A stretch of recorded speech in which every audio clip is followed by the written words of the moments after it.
إن هذا القرآن يهدي للتي هي أقوم ويبشر المؤمنين الذين يعملون الصالحات أن لهم أجرا كبيرا. الحمد لله نحمده ونستعينه ونستغفره ونؤمن به ونتوكل عليه ونعوذ بالله من شرور أنفسنا ومن سيئات أعمالنا من يهده الله فلا مضل له ومن يضلله فلا هادي له ونشهد أن لا إله إلا الله وحده لا شريك له ونشهد أن محمدا عبده ورسوله أما بعد فأعوذ بالله من الشيطان الرجيم بسم اللہ الرحمن الرحیم. جو کل ہم نے آیت مبارکہ تلاوت کی تھی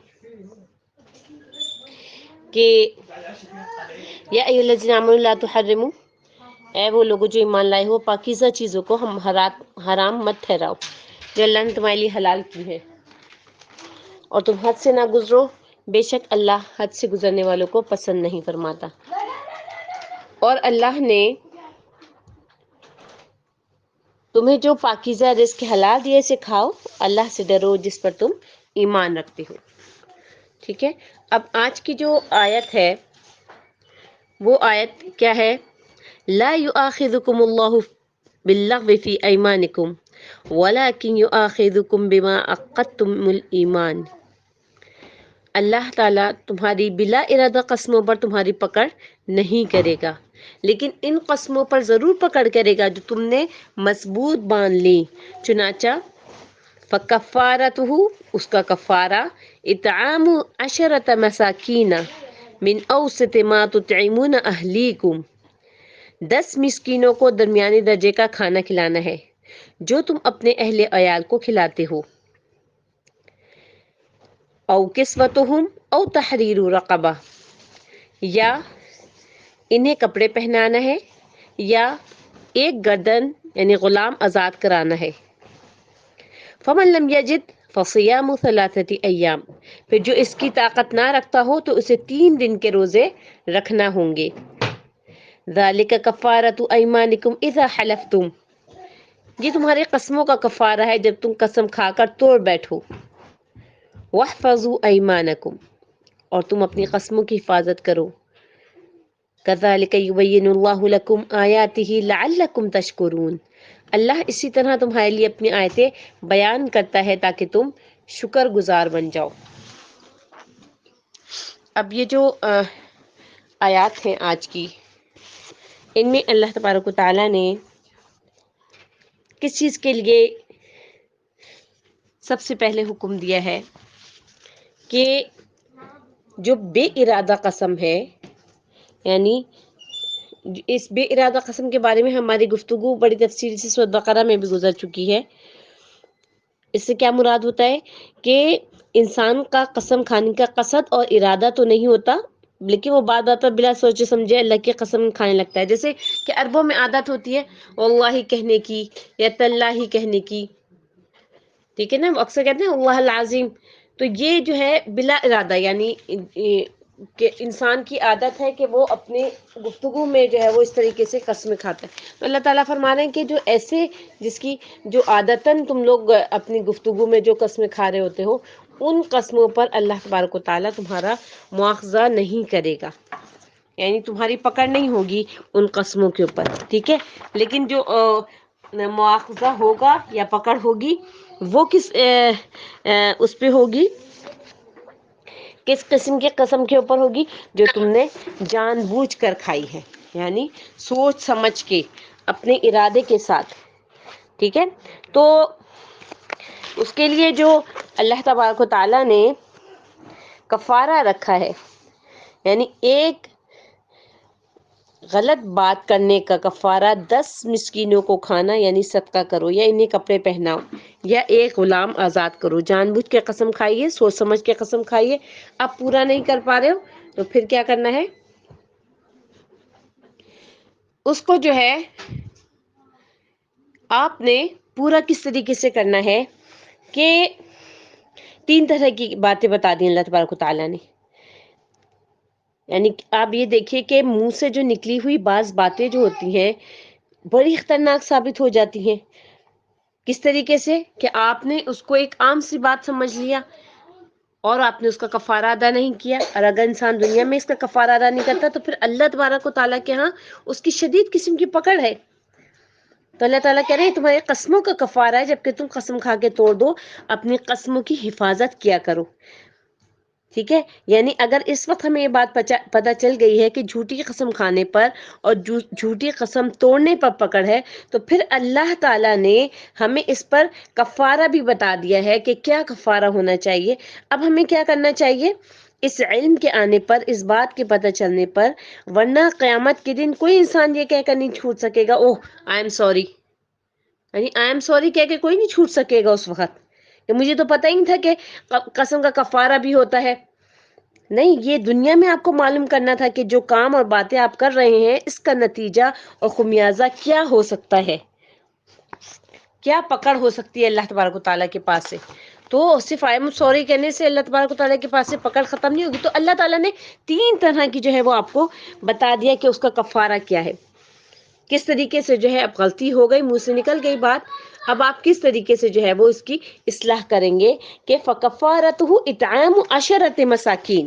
اس کا کفارہ کیا ہے؟ 10 مسکینوں کو کھانا کھلانا، یعنی 10 محتاج فقیروں اور وہ لوگ جن کے پاس اپنی ضرورت کے مطابق سے مال نہ ہو. تو اللہ تعالیٰ کیا کہہ رہے ہیں من اوسط ما تطعمون اہلیکم، یعنی درمیانے درجے کا جو تم اپنے اہل عیال کو کھلاتے ہو. تو یعنی اہل و عیال کو کیا کھلاتے ہو؟ یعنی کہ جیسے نارمل روٹین میں آپ لوگ کھانا کھاتے ہیں، نارمل روٹین میں کس حساب سے کھانا کھاتے ہیں کہ ایک وقت کے کھانے پر کتنا خرچہ آتا ہے، اس طریقے سے آپ نے 10 بندوں کو جو ہے وہ کھانا کھلانا ہے. ٹھیک ہے، یہ نہیں کہا کہ بہت ہائی لیول کا کھانا کھلاؤ، نہ ہی یہ کہا کہ بالکل ہی لو لیول کا کھانا کھلاؤ، بلکہ جو خود تم کھاتے ہو اس طریقے کا کھانا آپ نے کھلانا ہے. ٹھیک ہے، پھر کیا ہے اگر یہ نہیں کر سکتے، کیا ہے او کسوتہم، کسوتہم یعنی ان کو کپڑے پہنانا. ان میں سے ہر ایک کو اس طرح کا لباس دیا جائے جس میں نماز پڑھنا صحیح ہو، یعنی مرد اور عورت کے اس کے مناسبت کے لحاظ سے اس کو ایک سوٹ دے دیا جائے. واللہ تعالی عالم. ٹھیک ہے، تو یعنی مجاہد فرماتے ہیں کہ کم از کم ایک کپڑا دیا جائے اور زیادہ آپ جس قدر چاہیں دے سکتے ہیں، یعنی جیسے کہ اس سے وہ اپنے کپڑے بنا سکے. ٹھیک ہے، تو یہ دوسری چیز ہے. اور تیسری چیز جو بیان ہوئی ہے وہ کیا ہے؟ او تحریر رقبۃ، یا ایک غلام آزاد کرنا، اور ضروری ہے کہ غلام مؤمن ہو. جیسے کہ معاویہ بن حکم کی اس حدیث میں جو کہ امام معطا ابن مالک میں ہے کہ انہوں نے کیا ذکر کیا کہ ان کے ذمے ایک غلام کو آزاد کرنا تھا. تو وہ رسول اللہ صلی اللہ علیہ وسلم کی خدمت میں ایک لونڈی کو لے کر آئے. تو رسول اللہ صلی اللہ علیہ وسلم نے اس سے پوچھا این اللہ؟ قالت فی السماء. قال من انا؟ قالت انت رسول اللہ. کیا انہوں نے سوال کیا اللہ کہاں ہے؟ اس نے جواب دیا کہ آسمان میں. آپ نے فرمایا میں کون ہوں؟ اس نے جواب دیا آپ اللہ کے رسول ہیں. آپ نے فرمایا اسے آزاد کر دو، یہ مؤمنہ ہے. یعنی کفارہ قسم کی جو 3 صورتیں ہیں کہ قسم توڑنے والا ان میں سے جو صورت بھی چاہے اختیار کر لے وہ جائز ہے. اور اس پہ اجماع ہے، یعنی تمام علماء کا اس پہ اجماع ہے. تو شریعت نے ان تینوں صورتوں میں جو سب سے زیادہ آسان تھی اس کا پہلے ذکر کر دیا کہ کھانا کھلانا جو ہے وہ کپڑے دینے سے بھی زیادہ آسان ہے، اور کپڑے دینا جو ہے وہ غلام آزاد کرنے سے زیادہ آسان ہے. یعنی ادنا سے اعلیٰ کی ترتیب کو ملحوظ خاطر رکھا گیا. یعنی اگر کسی کو ان تینوں صورتوں میں سے کسی ایک کی بھی استطاعت نہ ہو تو پھر وہ کیا کرے گا؟ وہ 3 روزے رکھ لے. یعنی وہ اتنا فقیر ہے کہ وہ نہ تو 10 مساکین کو کھانا کھلا سکتا ہے، نہ ان کو کپڑے پہنا سکتا ہے، اور پھر غلام آزاد کرنا تو اور ہی زیادہ مشکل ہے. تو پھر وہ کیا کرے گا؟ وہ 3 لگاتار روزے رکھے گا، متواتر روزے رکھے گا. یعنی پہلا روزہ رکھا تھا، بیچ میں پھر چھوٹ گیا تو دوبارہ سے جو ہے وہ گنتی شروع کرے گا. یعنی متواتر کا مطلب ہوتا ہے 3 دن، 1 2 3 3 دن جو ہے وہ ایک ساتھ روزے رکھنا. جیسے کہ اتوار کا رکھا، پھر پیر کا، اور پھر منگل کا. ٹھیک ہے، یہ نہ ہو کہ پیر کا چھوٹ گیا اور منگل کا بدھ کا رکھ لیا، نہیں ایسا نہیں، بلکہ 3 دن کے متواتر روزے رکھنے ہیں. ٹھیک ہے، تو اس طریقے سے یہ جو ہے یہ چوتھی وہ ہوتی ہے کہ اس میں جو ہے اگر کوئی شخص کچھ بھی نہ کر سکے تو وہ اس طریقے سے کر لے. تو ارشاد باری تعالیٰ جو ہے اللہ تعالیٰ کہہ رہے ہیں ذالک کفارۃ ایمانکم اذا حلفتم. ٹھیک ہے، یعنی تمہاری قسموں کا کفارہ ہے جب تم قسم کھا لو اور اسے توڑ دو، یعنی یہ قسم کا شرعی کفارہ ہے۔ وَاحْفَظُوا أَيْمَانَكُمْ، اور تم کو چاہیے کہ اپنی قسموں کی حفاظت کرو۔ اس کے معنی یہ ہے کہ قسم توڑ دینے کی صورت میں ان کا کفارہ ضرور ادا کرو۔ كَذَلِكَ يُبَيِّنُ اللَّهُ لَكُمْ آيَاتِهِ لَعَلَّكُمْ تَشْكُرُونَ، اسی طرح اللہ تعالیٰ تمہیں سمجھانے کے لیے اپنی آیتوں کو کھول کھول کر بیان فرماتے ہیں تاکہ تم شکر ادا کرو، تاکہ تم اللہ تبارک و تعالیٰ کا شکر ادا کرو۔ اچھا، اب اس کے بعد کی جو آیت ہے اس میں اللہ تعالیٰ نے کیا فرمایا؟ یا ایھا الذین آمنو، اے وہ لوگوں جو ایمان لائے ہو، انما الخمر، بے شک شراب، والمیسر، اور جوا، والانصاب، آستانے، والازلام، اور فال نکالنے کے تیر، رجس من عمل الشیطان، یہ سب گندے کام ہیں اور شیطان کے عمل سے ہیں۔ فَاجْتَنِبُوهُ، بس تم ان سے بچو، لعلکم تفلحون، شاید کہ تم فلاح پا جاؤ۔ انما یرید الشیطان ان یوقع بینکم العداوۃ والبغضاء فی الخمر والمیسر، بے شک شیطان ہی چاہتا ہے کہ تمہارے درمیان شراب اور جوئے کے ذریعے سے دشمنی اور بغض ڈال دے۔ وَيُصَدَّكُمْ عَنْ ذِكْرِ اللَّهِ وَعَنِ الصَّلَاةِ، اور تمہیں اللہ کے ذکر اور نماز سے روک دے۔ فَهَلْ أَنْتُمْ مُنْتَهُونَ، پھر کیا تم ان شیطانی کاموں سے باز آتے ہو؟ وَأَطِيعُوا اللَّهَ وَأَطِيعُوا الرَّسُولَ، اور تم اللہ کی اطاعت کرو اور رسول کی اطاعت کرو۔ وَاحْذَرُوا، اور احتیاط کرو۔ فَإِن تَوَلَّيْتُمْ فَاعْلَمُوا أَنَّمَا عَلَى رَسُولِنَا الْبَلَاغُ الْمُبِينُ، پھر اگر تم حق سے پھر جاؤ تو جان لو کہ ہمارے رسول پر تو صرف کھول کر بیان کر دینا لازم ہے، یعنی ان تک پہنچا دینا لازم ہے بس۔ لَيْسَ عَلَى الَّذِينَ آمَنُوا وَعَمِلُوا الصَّالِحَاتِ جُنَاحٌ فِيمَا طَعِمُوا إِذَا مَا اتَّقَوْا وَآمَنُوا وَعَمِلُوا الصَّالِحَاتِ ثُمَّ اتَّقَوْا وَآمَنُوا ثُمَّ اتَّقَوْا وَأَحْسَنُوا، جو لوگ ایمان لائے اور نیک عمل کرنے لگے، انہوں نے جو کچھ پہلے کھایا اس پر انہیں کوئی گناہ نہیں، جبکہ وہ آئندہ پرہیزگاری اختیار کر لیں اور ایمان پر قائم رہیں اور نیک عمل کریں، پھر وہ پرہیزگار ہی رہیں گے اور ایمان پر جمے ہوئے ہی رہیں گے، پھر وہ پرہیزگاری ہی اپنائیں گے اور نیکی کریں گے۔ واللہ یحب المحسنین، اور اللہ تعالیٰ نیکی کرنے والوں کو پسند فرماتے ہیں، یعنی جو لوگ نیکیاں کرتے ہیں اللہ تبارک و تعالیٰ ان کو پسند فرماتے ہیں۔ تو یہ جو آیات ہیں، ان آیات میں سب سے پہلے اللہ تعالیٰ نے کس چیز کا حکم دیا ہے؟ کہ شراب اور جوئے کی حرمت۔ اللہ تعالیٰ اپنے مؤمن بندوں کو شراب اور جوئے سے منع فرما رہے ہیں، ٹھیک ہے۔ امیر المؤمنین حضرت علی بن ابو طالب سے مروی ہے کہ شطرنج بھی جوا ہے، جو لوگ شطرنج کھیلتے ہیں وہ بھی جوا ہے، ٹھیک ہے۔ تو جو ہے اس سے بھی پرہیز کرنا چاہیے، ٹھیک ہے۔ لوگ زمانہ جاہلیت میں اسلام کی آمد تک جوا کھیلتے رہتے تھے، حتیٰ کہ اللہ تعالیٰ نے انہیں اس برے کام سے منع فرما دیا، یعنی جو زمانہ جاہلیت میں یہ کام کرتے تھے یعنی جوا کھیلتے تھے، تو جب یہ والی آیات نازل ہوئی، اس کی حرمت نازل ہوئی، تو پھر جو ہے وہ اس چیز سے باز آ گئے، ٹھیک ہے۔ اب انصاب اور ازلام کیا چیز ہے؟ انصاب کے بارے میں حضرت ابن عباس اور کئی ائمہ تفسیر فرماتے ہیں کہ اس سے مراد وہ پتھر ہیں، وہ بت ہیں جن کے پاس وہ اپنی قربانیوں کو ذبح کرتے تھے، اور ازلام کے بارے میں انہوں نے فرمایا کہ اس سے مراد وہ تیر ہیں جن سے یہ قسمت آزمائی کیا کرتے تھے۔ اسے امام ابن ابو حاتم نے روایت کیا ہے۔ تو اللہ تعالیٰ فرمایا رجس من عمل الشیطان، یہ سب جو ہے وہ ناپاک کام ہے، یہ سب جو ہے وہ شیطانی کام ہے، یعنی شیطان جو ہے وہ یہ کام کرتا ہے، تو یہ سب کے سب شیطانی کام ہے، تو تم جو ہے وہ ان سے بچو۔ اگر تم کامیاب ہونا چاہتے ہو تو ان سب چیزوں سے بچو، جن میں سب سے پہلے نمبر پہ جو ذکر ہے وہ کس چیز کا؟ شراب کا ذکر ہے، کیونکہ شراب جو ہے وہ ہر گناہ کی چابی ہے۔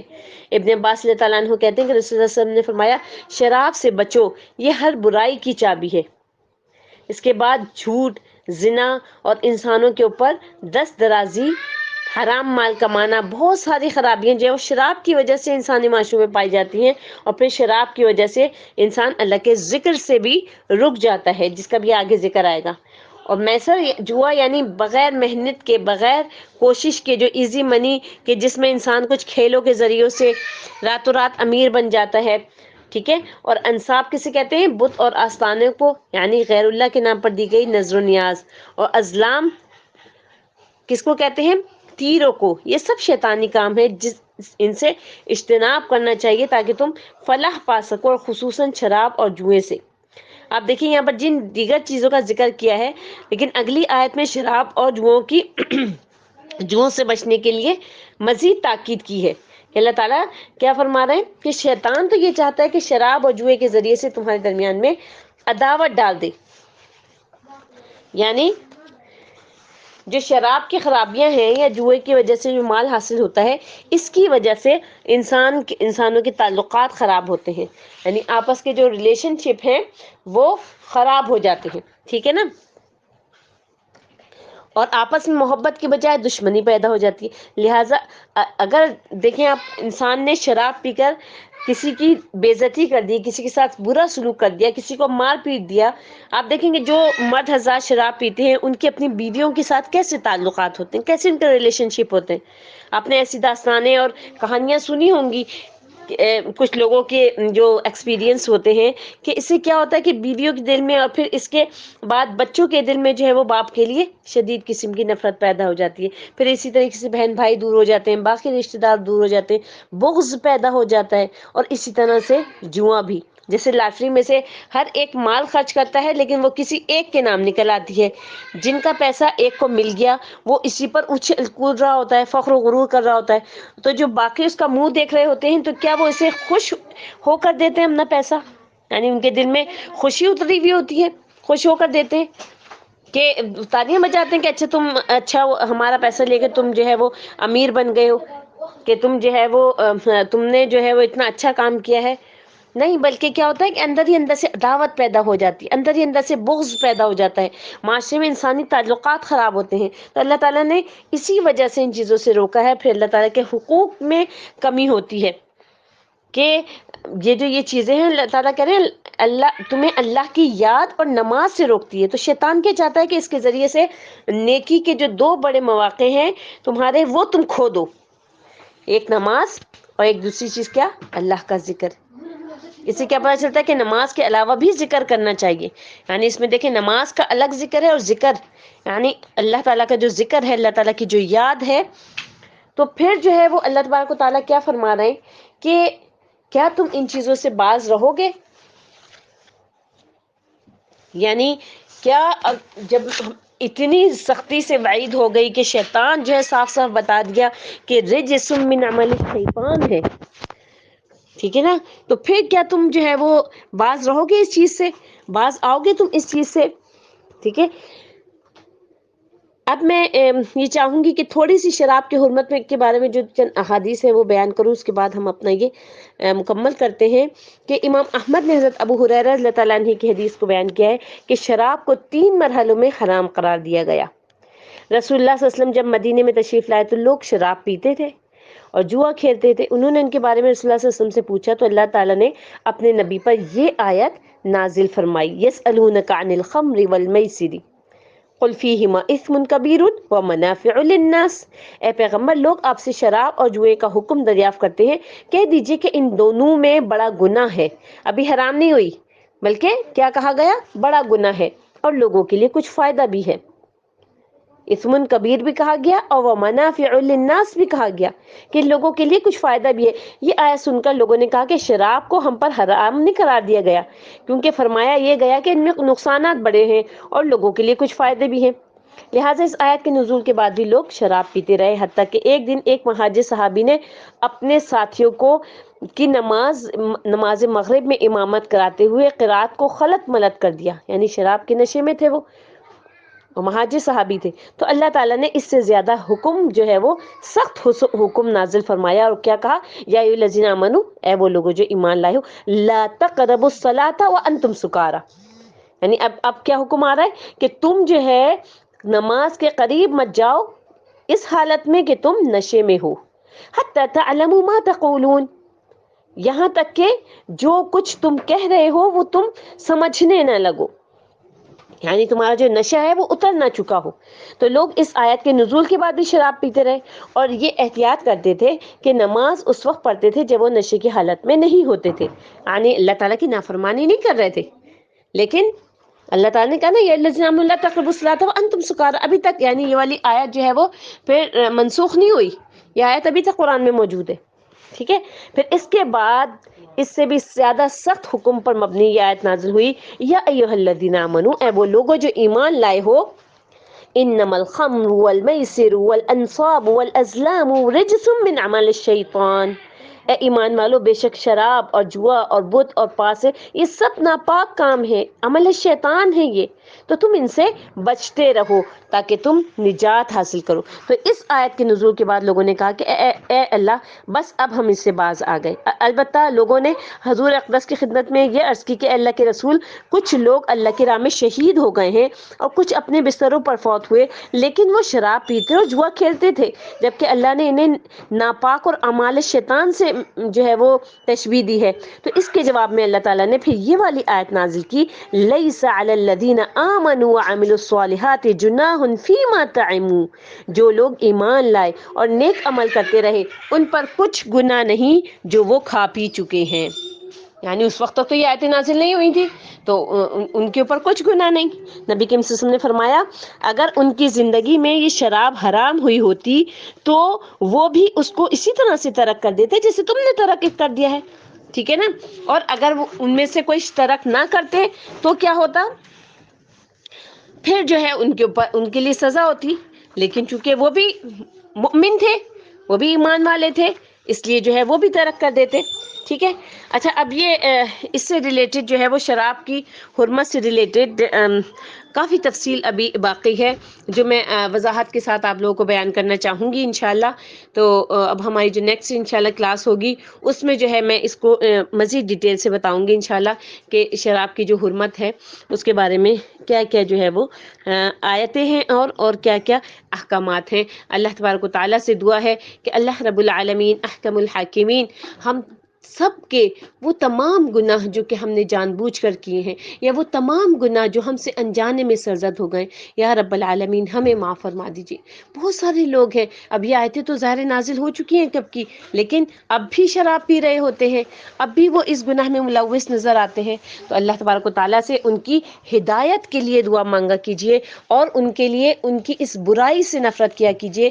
اگر آپ انسانوں سے نفرت کرنا شروع کر دیں گے تو پھر آپ ان کی برائی کو کس طریقے سے دور کریں گے. تو ضرور اللہ تعالیٰ سے دعا کیا کیجیے کہ اللہ رب العالمین احکم الحاکمین ہمارے بھی گناہوں کو معاف فرما دے اور ان تمام ہمارے بہن بھائیوں کے گناہوں کو معاف فرما دے جن سے جان بوجھ کر یا انجانے میں یہ گناہ سرزد ہو جاتا ہے. سبحان ربک رب العزت عما یصفون وسلام علی المرسلین والحمد للہ رب العالمین. السلام علیکم ورحمۃ اللہ وبرکاتہ.